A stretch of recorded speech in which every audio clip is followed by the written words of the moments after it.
It's Wednesday, October 9, and time for your Barbados Today Morning News Update. Thanks for joining us. I'm Fernella Wedderburn. Public Service Vehicle Owners Associations distanced themselves from Tuesday's spontaneous work stoppage by operators at the Constitution River Terminal. The strike occurred amid discussions between the Alliance Owners of Public Transport, the Association of Public Transport Operators, and the Transport Authority about the controversial 5-minute rule. APTO's chairman, Kenneth Best, told Barbados Today PSV workers should have been more patient, as his association believes negotiations are the best form of solving problems. For sure, APTO did not support the action that was taken today, because I spoke to my board and we always have the view that when negotiations is going on, that we should allow negotiations to come to the end. And when that negotiation has come to the end, it is not what we believe is just and favorable, then we can then decide what the other course of action. Okay, so PSV operators will be instructed to get back to work. Yeah. We have already communicated that to them, but they have some that they say that their spirit has gone and they've done work. You cannot please every person with everything. The message from the Alliance Owners of Public Transport was basically the same, with the group's attorney, Shadia Simpson, hopeful a compromise could be reached amid discussions with the Transport Authority. We would ask that the status quo remain in terms of continuing to carry out their functions until we are able to reach a compromise where this matter is concerned. We know it's a live issue. We understand that there are some concerns in terms of the time period in which they're asked to wait. A lot of the operators are saying that the time is just not adequate, that they are unable to load their vehicles within that time frame. And we've heard them, we've asked them to just bear with us. Meantime, the Alliance Owners of Public Transport Deputy Chairman Mark Griffith said the association would welcome an operator on its board to represent their interests. We are quite willing to have a workers' representative meet with us, sit with us, and be present at a meeting if necessary to put the position of the workers. That should help to lead to the best possible solution. So we are quite willing to have a worker representative. We know there's an association for workers already. If perhaps there is an issue, if the workers still feel like they need an additional voice and they want to listen to us in the Alliance, we will listen to the workers. There's a warning that Barbados is in danger of becoming the #1 sex tourism destination in the Caribbean for pedophiles. It's coming from head of the Adult Industry Association, Charlie Spice Lewis, who further warns that Barbados was on target of becoming infamous as the country with the highest rate of underage sex in schools. Lewis said child prostitution and sex trafficking were growing across the country, while countless numbers of videos continue to circulate on social media depicting schoolgirls in Barbados performing sexual acts.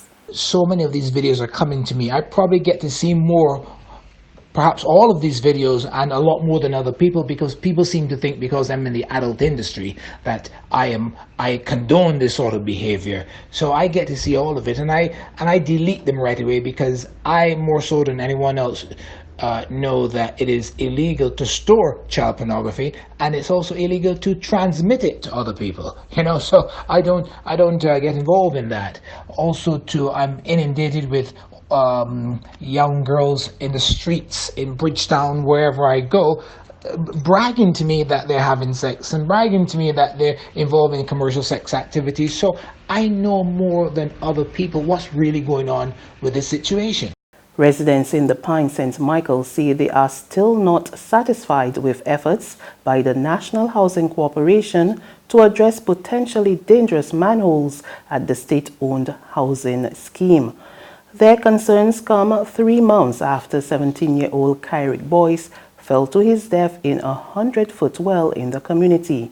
When a Barbados Today team visited the area yesterday, residents complained that promises of follow-up checks on other wells have not been fulfilled. They say while the concrete over the well in which Boyce fell has been rebuilt, the NHC has not yet fenced around the area to prevent children from playing there. A male resident said while persons avoided the area, they still wanted it fenced. Minister of Maritime Affairs and the Blue Economy Cook Humphrey is in full support of government's decision not to bow to demands of Sandals Resorts International. Work on the $800 million Haywood St. Peter property grounded to a halt after government and resort officials failed to reach an agreement on the issue of concessions. Speaking in Parliament yesterday as he opened debate on the Shipping Incentives Amendment Bill, Humphrey, in a clear reference to the matter, said he was in total agreement with government.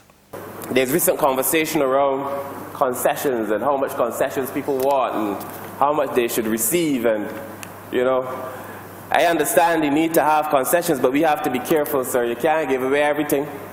My mother used to tell me, if you give away all you got to buy all that you want.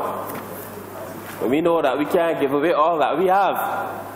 But we offer, sir, a balance in terms of the concessions that we offer, sir, to invite people to do business, but not in a way, sir, that will hurt this country. And that is why I'm very proud, sir, for the stance that the government has taken, the one that the Honourable Minister of Tourism has also taken in relation to how we engage.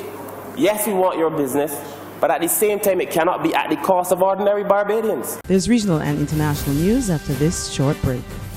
It's Festive Friday at the Bridgetown Night Market at Pelican Craft Center. Kick off the weekend this Friday from 4 p.m. to midnight with loads of food, drinks, and entertainment. Get ready for Crop Over with the Rhythm Roots Street Parade. Party like it's Kadooman Day on the street around Pelican Village with costume reveler, music, and more. It's Festive Friday. It's Festive Friday at the Bridgetown Night Market at Pelican Village Center from 4 p.m. to midnight. Admission free.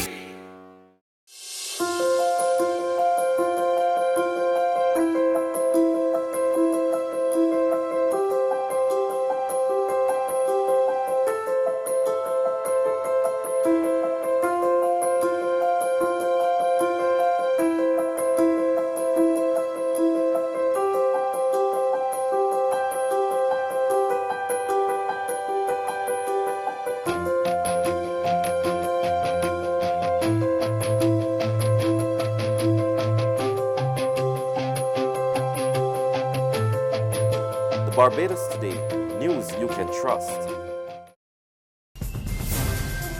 To news from our regional neighbors now in Guyana, former Minister of Foreign Affairs Carl Greenidge renounces his British citizenship, paving the way for him to serve as a candidate in the upcoming elections. Greenidge and 3 other members of Parliament of the APNU-AFC coalition were forced to give up their seats and ministerial portfolios following a court ruling that a holder of dual citizenship was ineligible to serve in the Parliament of Guyana in keeping with the Constitution. More in this report from Capital News. Foreign Secretary of the Ministry of Foreign Affairs and former Minister of Foreign Affairs Carl Greenidge has received from the relevant British authorities confirmation that his application to renounce his British citizenship has been accepted. Greenidge, in a statement to the press, said the UK citizenship and residency enable him to take advantage, largely free of cost, his parents, of wide-ranging educational opportunities, which he would not have been in a position to access or finance had he remained in Guyana. He said he was grateful to have that privilege and through it have attained the goals to which his relatives and many Guyanese aspire. And finally, on the international scene, health officials raised concerns about a rise in STDs across the United States. It comes on the heels of Tuesday's release of a sexually transmitted disease surveillance report by the U.S. Centers for Disease Control and Prevention. We get more in this report from the CNN.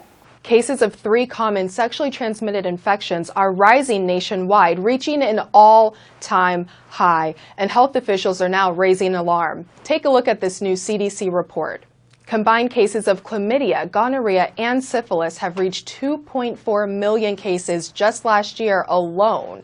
This is the 5th consecutive year we've seen increases in these numbers. States with the highest numbers: Alaska for chlamydia, Nevada for syphilis, and Mississippi for gonorrhea.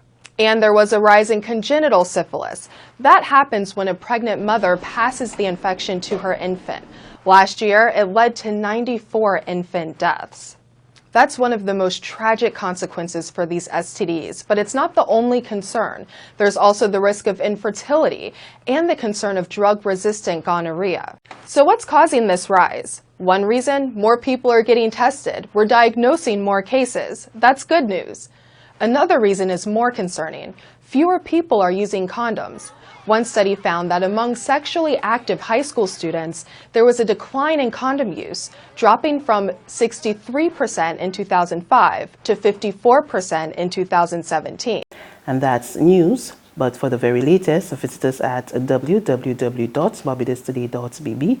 You can also subscribe to our e-paper, email updates, or like us on Facebook, and sign up for our breaking news alerts via WhatsApp. We're also on Izumi Media and bus terminals, as well as screenplay at supermarkets and gas stations near you.